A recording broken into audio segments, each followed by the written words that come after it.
Chapter 6 is concerned with our development. Now, development is defined as the psychological, behavioral, cognitive, and social changes that we experience. These changes are guided by both nature and nurture, meaning our genetics and our environment. Two theorists to pay particular attention to are Erik Erikson and Jean Piaget. Now, these theorists did their studies a while back, but they are still very foundational in helping us understand how we develop.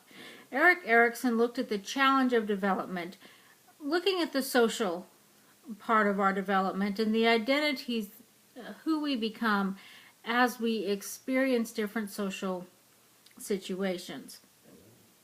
For his theories, there was a challenge at each stage that we had to experience. Now, we could end up with a positive result or a negative result before moving on to the next stage.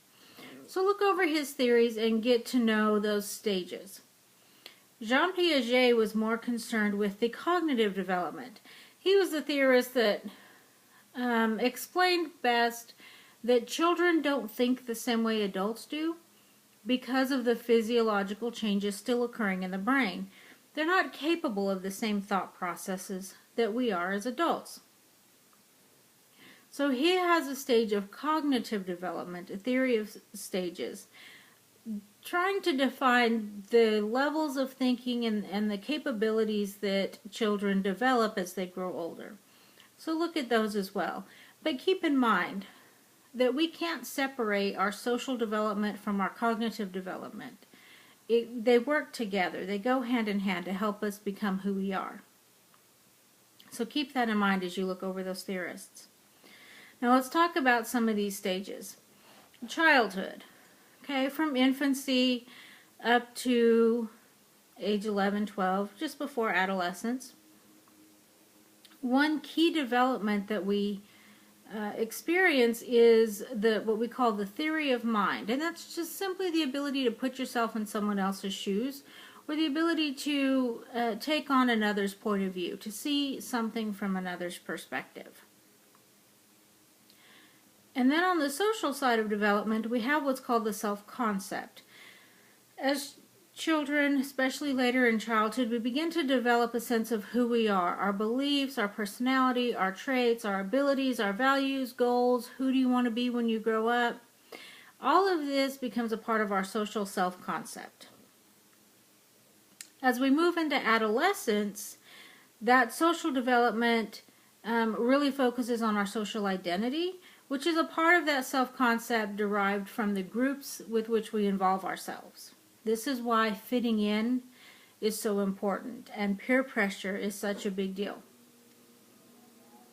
Now, on the physiological side, the myelin sheath is developing rapidly in the brain. Now remember, that's that coating on the axons that allows you to fire those neurotransmitters more quickly. So your thinking processes are speeding up. However, the frontal cortex is still not fully developed.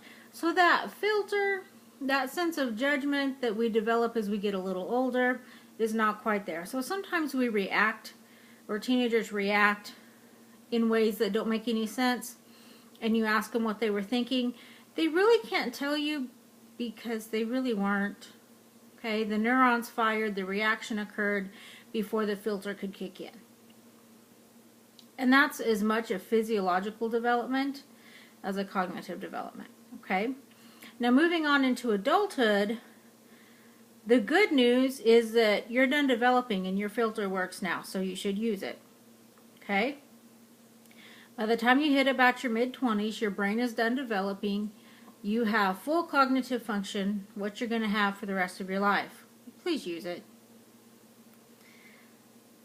The bad news is that as soon as you stop developing, you start declining.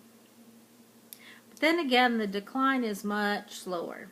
It only took you 20 some odd years to develop, but it's probably going to be close to 15 years before you start really seeing any of that decline. The process is much slower. But we become very aware of a social clock, and this is very much an environmental, social, cultural thing. But it's that thing when people start to say, well, isn't it time for you to settle down and have a family? that's very much going to be based on culture. So it's related to or similar to the peer pressure that teenagers experience. But the other thing that's very important in adulthood is parenting styles. And so to keep this class valuable to your everyday lives, I wanted to talk a little bit about the parenting styles, which for this purpose we're going to look at being demanding versus being responsive to children. Okay? An authoritarian parenting style is that parent who is very demanding but never really responsive to the child's needs. The exact opposite then is the permissive parent who isn't ever demanding but is very responsive. They tend to raise spoiled brats. Okay? Now, the authoritative parenting style attempts to be an even balance between the previous two. Demanding but yet responsive, allowing that child to become their own person, but setting rules and boundaries so that they grow up being respectful and mindful of others. Okay? Then there's the rejecting, neglecting parent who doesn't do either one. Don't really care because they're too busy still acting like a child themselves. Or they're unable, for whatever reason, to provide that guidance and care.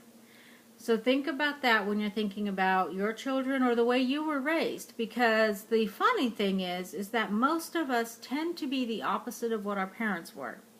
So if your parents were very demanding, very authoritarian, it's quite likely that you're probably a permissible parent. However, if your parents are very permissible, it's likely that you're going to be more demanding when what's really needed is a balance between the two. So just think about that. Okay? As you move into later adulthood, there's a couple types of intelligence we want to look at. One is crystallized adulthood, or crystallized intelligence, which is the stuff you know that's all in there. It just takes a minute to find it and answer the questions. Okay? So that crystallized intelligence, the stuff you've learned throughout life, you still know it, but it might take a little longer to recall it. Whereas fluid intelligence is the ability of generally younger people, younger adulthood, to learn new things quickly. So keep those two types of intelligence in mind. And the other thing to think about related to late adulthood is the 5 stages of grief.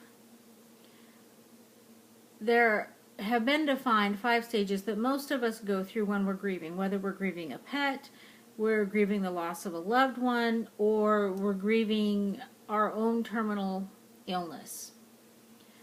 When we experience grief, there are generally 5 stages that we all go through. We might move through them more quickly than others.